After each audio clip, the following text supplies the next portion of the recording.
Hello everyone, this is Binakshi Rana.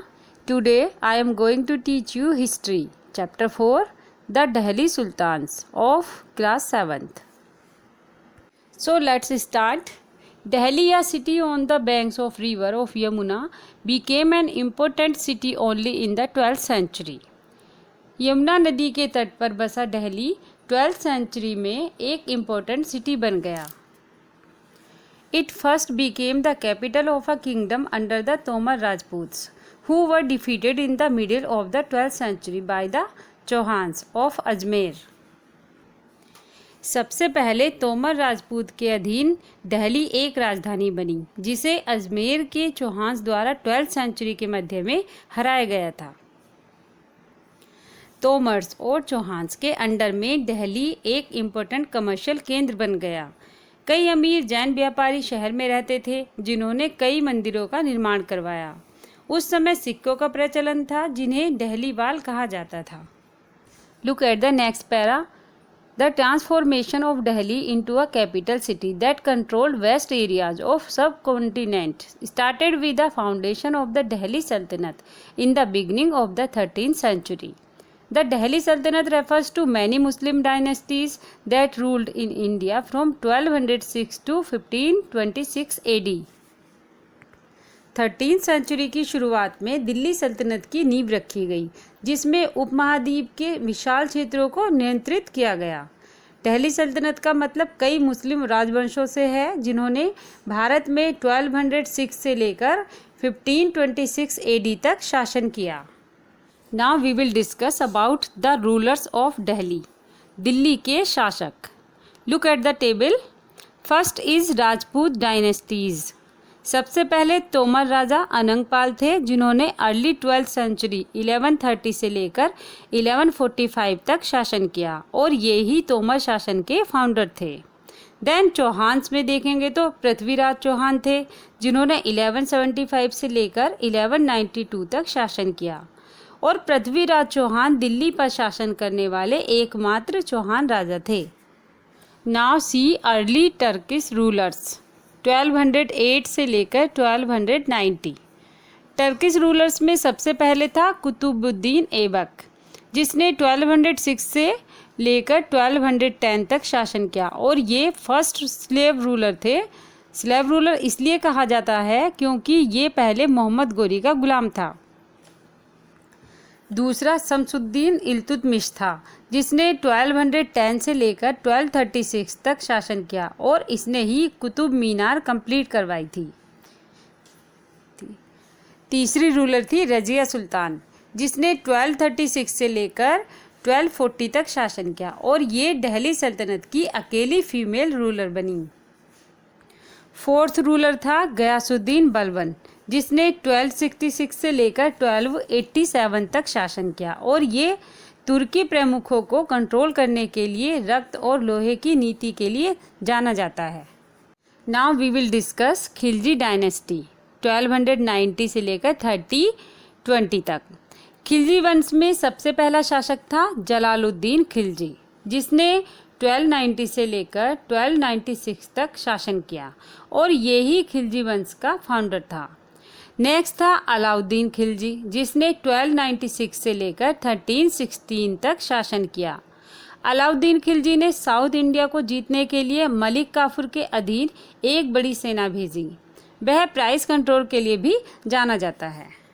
Next है Tughlaq dynasty. Tughlaq वंश में सबसे पहला शासक था गयासुद्दीन तुगलक, जिसने 1320 से 1324 तक शासन किया, और इसने ही तुगलक वंश की स्थापना की. दूसरा शासक था मोहम्मद तुगलक, जिसने 1324 से लेकर 1351 तक शासन किया, और उन्होंने कैपिटल दिल्ली को देवगिरी में बदल दिया. मोहम्मद तुगलक ने टोकन मुद्रा स्टार्ट की. उसने सराय और मदरसे भी बनवाए. तुगलक वंश में तीसरा शासक था फिरोज शाह तुगलक, जिसने अपने शासनकाल में नहरें बनवाईं. तुगलक वंश के बाद आता है सैयद वंश. इसमें एक ही शासक था, जिसका नाम खिजर खान था. इसने 1414 से लेकर 1421 तक शासन किया, और यही सैयद वंश का फाउंडर था. सबसे लास्ट में लोधी वंश की स्थापना हुई लोधी वंश में सबसे पहला शासक था बहलोल लोधी, जिसने 1451 से 1489 तक शासन किया और ये ही लोधी वंश के फाउंडर हैं। दूसरा था सिकंदर लोधी, जिसने 1489 से लेकर 1517 तक शासन किया और आगरा सिटी का निर्माण करवाया।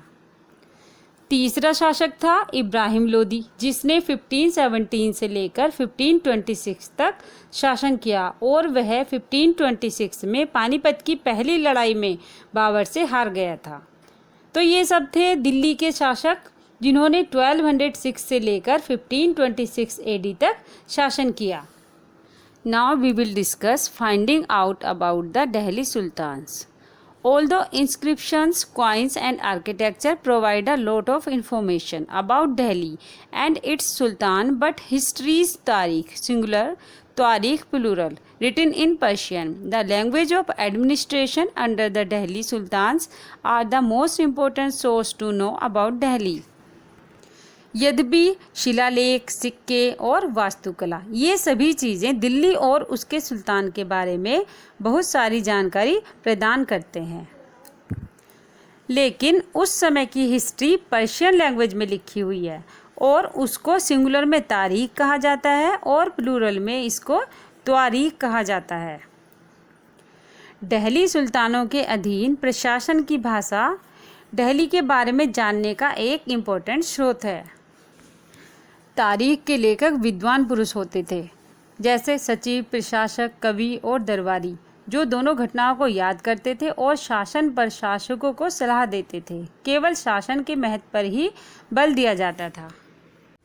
But the records and writings had some limitations. First is the authors of tarikh lived in cities mainly Delhi and hardly ever visited the rural areas.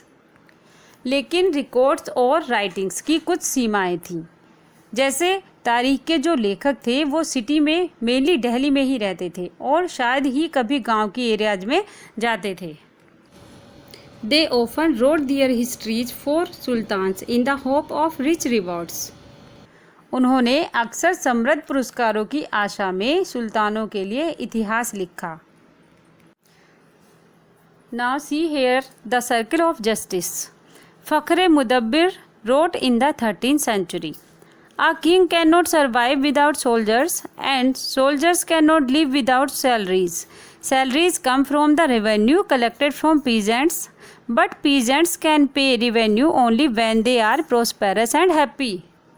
This happens when the king promotes justice and honest governance." फ़ख्र-ए-मुदब्बिर ने 13th century में लिखा था, एक राजा सैनिकों के बिना survive नहीं कर सकता और सैनिक सैलरीज के बिना नहीं रह सकते। सैलरीज किसानों से प्राप्त रेवेन्यू से आती है, लेकिन किसान रेवेन्यू तभी पे कर सकते हैं जब वो समृद्ध और खुश होंगे।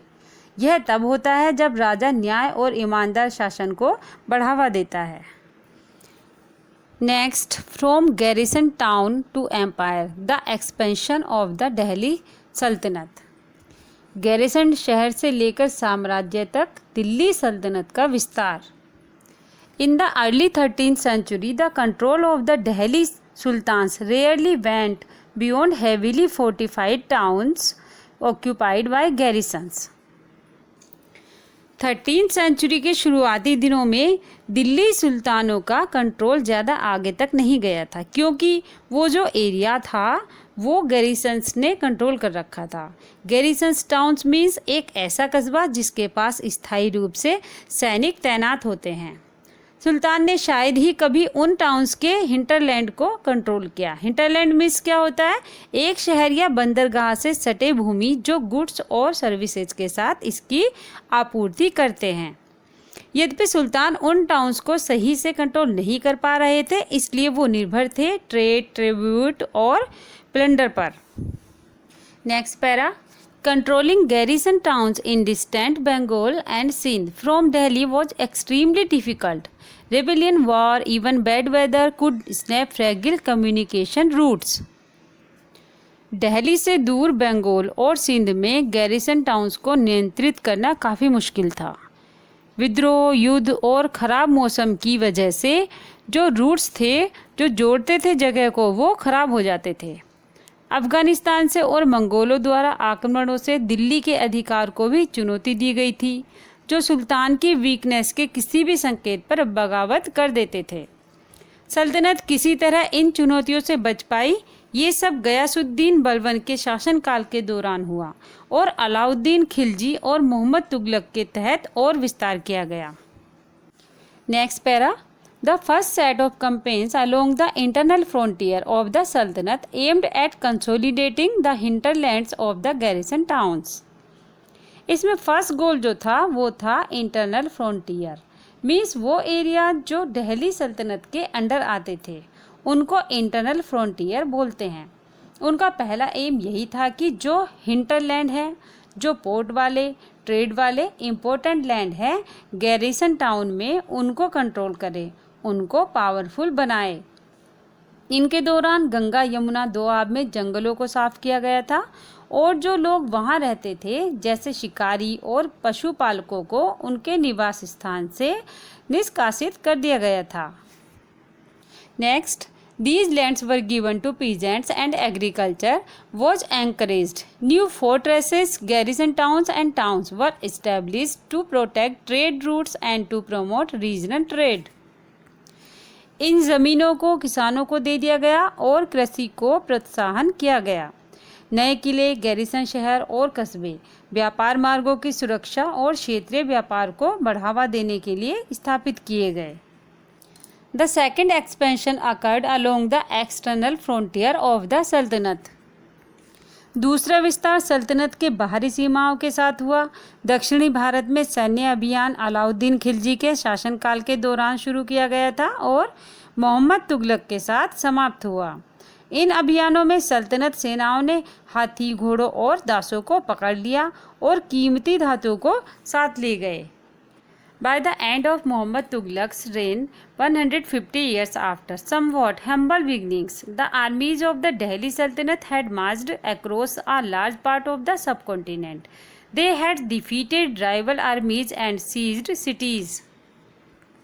मोहम्मद तुगलक के शासनकाल के अंत तक 150 साल बाद कुछ विनम्र शुरुआत हुई।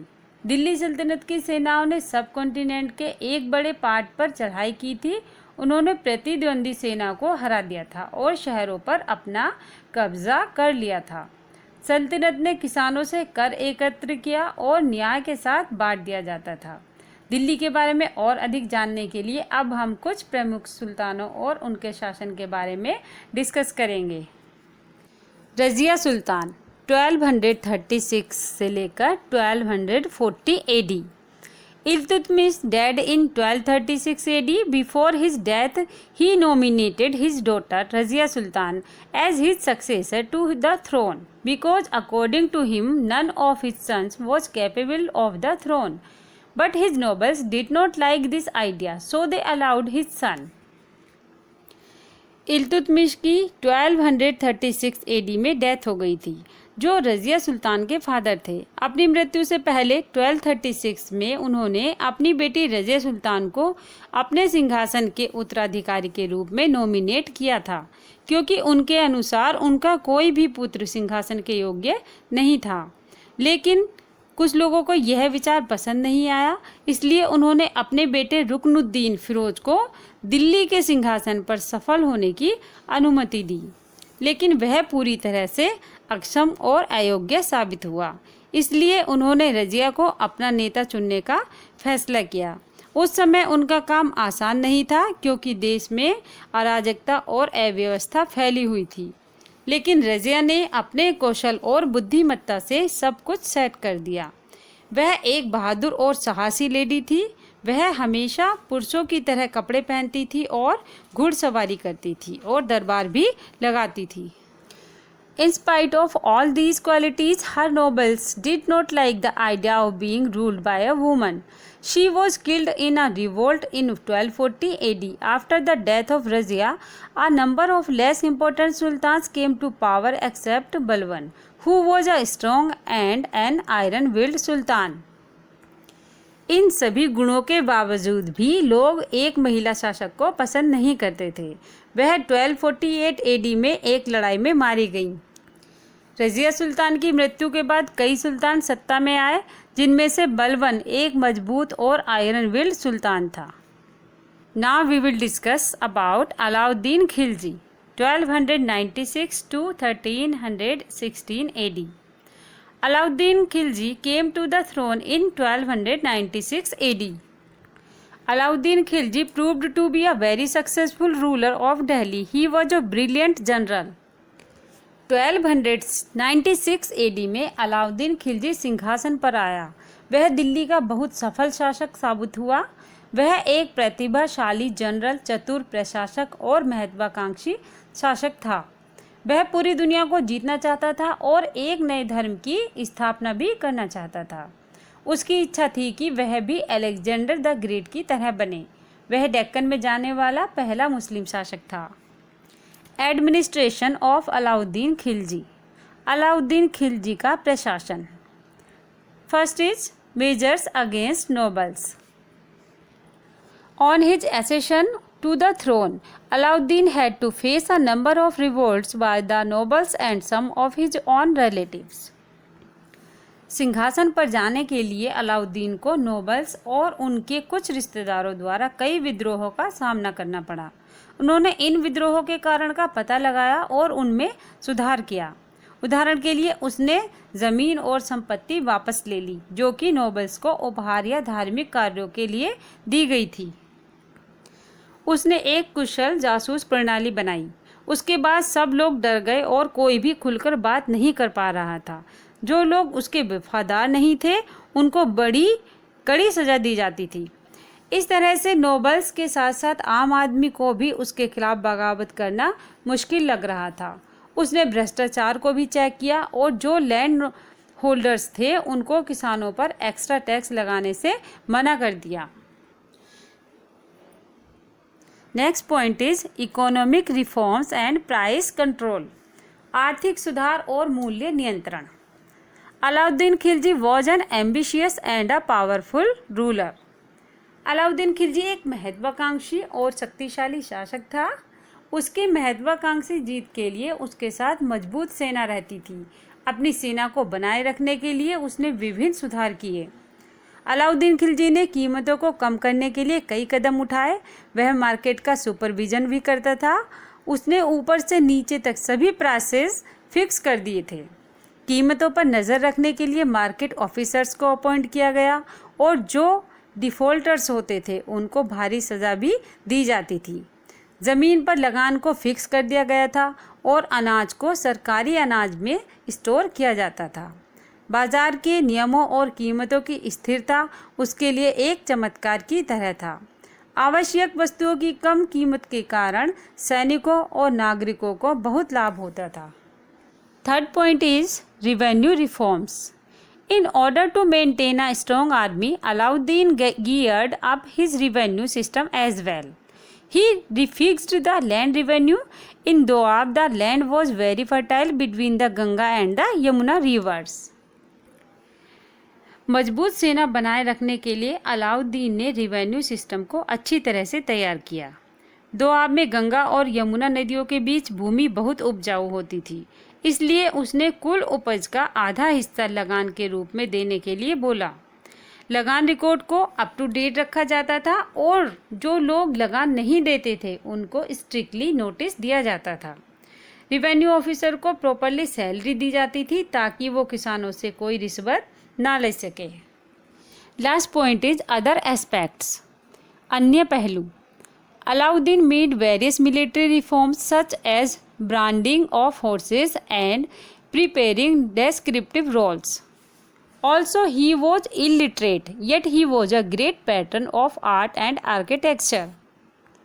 अलाउद्दीन की मिलिट्री में एक से बढ़कर एक ब्रांडेड हॉर्स होते थे। हालांकि वह अनपढ़ था, फिर भी वह कला और वास्तुकला का महान संरक्षक था। उसके दरबार में कई कवि और विद्वान थे। अमीर खुसरो उसके दरबार के एक प्रसिद्ध कवि थे। अलाउद्दीन एक महान बिल्डर भी था। अपनी डेक्कन विजय के उपलक्ष्य में उसने कुतुब मीनार के पास प्रसिद्ध अलाई दरवाज़ा बनवाया। उसने दिल्ली के पास एक नया शहर बनाया जिसका नाम था सीरी, और हौज खास रॉयल टैंक का भी निर्माण किया। Look at the last para.